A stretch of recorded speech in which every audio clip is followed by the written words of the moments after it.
isang mapagpala at masayang Christmas sa inyong lahat. Narito pa rin ang inyong kasama, Marcelinda Filimon, nagpapasko dito sa Hong Kong. So, nandito tayo ngayon sa isang park kung saan ating makakausap, makakasama ang ating mga kaibigan na si Sis Aline, Hello! si Sis Myra, Hi! si Bok, pakita mo, at ang iba pang mga naririto. So, ano ba ang Pasko para sa aming mga chimia, kung tawagin sa dialect ng mga Baklush na kagaya ko. So, ayan, malalaman po natin yan sa ating panayam. Sis, ano ba para sa iyo ang Pasko? Birthday ng tatay ko. Birthday ng tatay ko. Oh, ang Pasko nga na birthday ng tatay ko, sabi niya.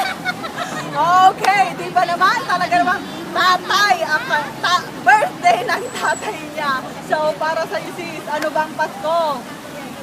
Di ba ang Pasko, birthday ni Lord Jesus?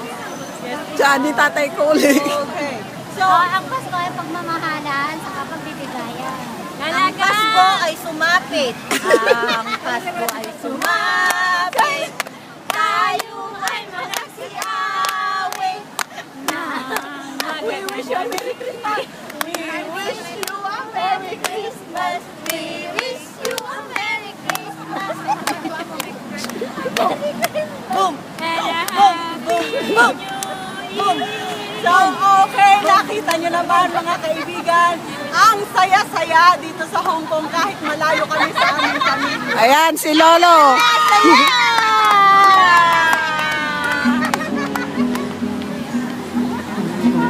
So, ayan, may lumapit sa amin nagtitinda ng gitara. Lagi nating alalahanin na ang Pasko ay ang kagalakan ng pagsilang ng ating Panginoong Heso Kristo. So, sana saan mang dako ng mundo naroroon tayo, mga nagtatrabaho, Saudi man o Hong Kong, mga kapatid, dapat walang kalungkutan, hindi po ba? So, anytime nasasabit ang Pasko, lagi nating isipin na ang Panginoong Diyos ay nagpunta rito para tayo ay iligtas sa kasalanan. So, Christmas! Yan po lamang at maligayang Pasko at Happy New Year! Bye! Happy and Christmas! Ano man ang mangyari? Bye! Bye! Sis, bye na nga eh! Bye! May panyad mo! Bitawan